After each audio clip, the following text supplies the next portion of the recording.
Hey everybody, Tour Guide Amber here. Today I would like to talk to you about some college tips that I think will benefit the average college student in their day-to-day life. And I have definitely adopted these 2 tips personally over the last 3 years during my college journey. And over time and while getting adapted to them, I've certainly seen an improvement in my day-to-day life. And it's really helped me maximize on my college experience overall. So hopefully you like what you hear and maybe these will help you as well. Okay, so college tip number 1, I would say, is going to be focus on you.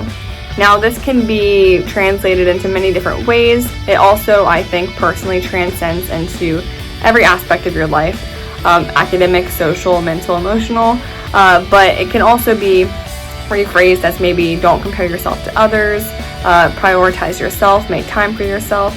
But overall, I think a great way to state it in general, because it's a very broad tip, is to focus on you. So for example, in an academic setting, from a personal experience and as a personal example, one of my biggest flaws, I would say, is that I often compare myself to others. So as an example, I have seen in the past that I maybe for an exam studied like maybe 10 hours, really probably invested more time in that than most of my peers in the class. Maybe even I studied with one of my peers who really didn't try as much as I did in prepping for the exam, but then we get our grades back after we take the test and they got a 95 and I got an 85. See, in that situation, I in the past would beat myself up tremendously and get really down on myself, and ultimately would just have a bunch of negative energy consuming me because I think that I failed, and since I know that I probably contributed more effort, I probably should have done better. But at the end of the day, everybody's different. Everybody has different learning capacities and abilities. And so what I've made sure to is just focus on myself, stop comparing myself to others.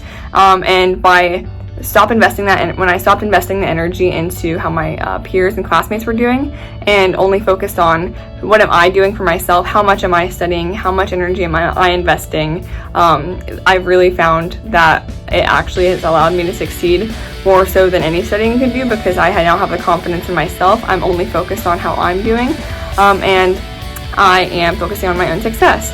And I mean, of course it is great. I'd say one of the best study tips that I have is to study in groups, because when you speak and repeat what you're learning and the topic, that's actually a great way to enhance your memory and long-term memory and get those topics and the content for the exam into your long-term memory. So definitely studying together is a great another tip that I have, but that definitely looks different than really focusing on how much that person's studying compared to me and then their grade. It's just a bunch of extra and unnecessary energy that you're investing, and so that's definitely my tip on focusing on you in an academic regard.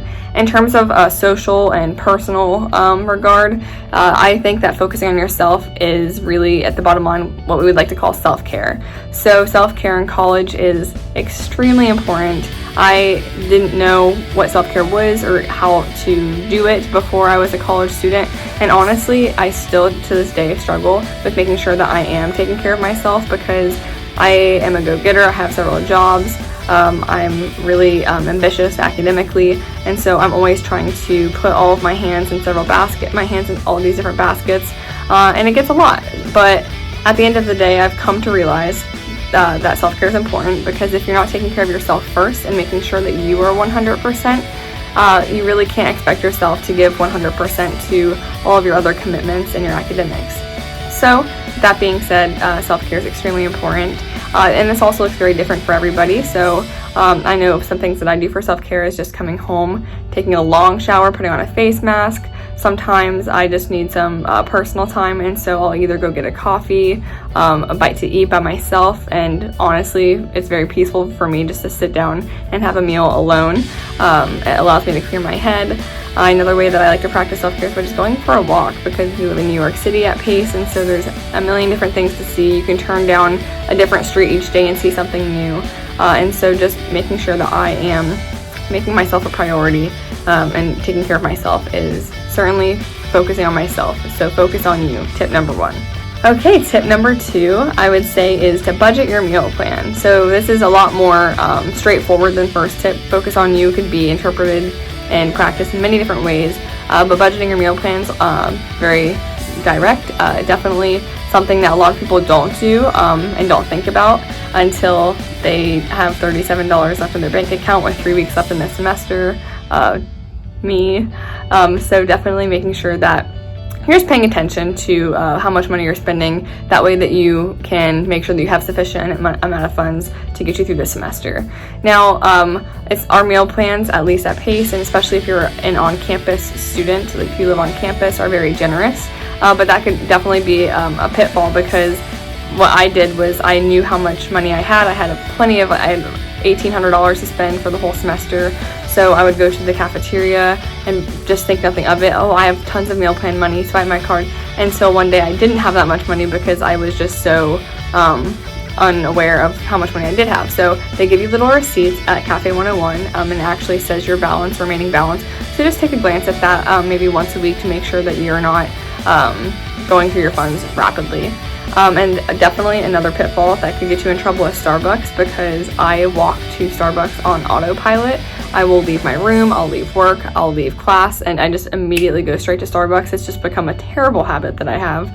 And so it'll be 9 o'clock at night and I'll come to the revelation that I've been to Starbucks 5 times that day, which definitely adds up as well. So that can certainly get you, so just be mindful of that.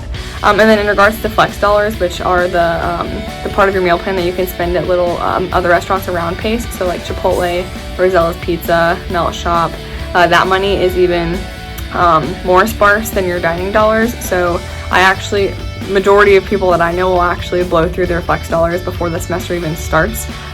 It's much easier to do than you'd think. So definitely I'd say budgeting your flex dollars is even more of a priority. What I like to do personally is save all of my flex dollars for finals week, or most of them at least, because during finals week, of course, you're exhausted, you're tired, you're stressed. And so it gives me something to look forward to after a long day of exams or studying, to be able to go to my favorite restaurant nearby and be able to spend my flex dollars rather than the money that I had that I made at work, that week. So yes, that's tip number 2. Well, thank you so much for listening. I hope that these college tips benefit you in some way, shape, or form. I've definitely found that these 2 tips in particular have helped me make the most out of my college experience. Definitely made me stay sane and not hungry, those 2 tips in particular. So I hope you like them. Thank you so much, and I hope you have a great day. Bye!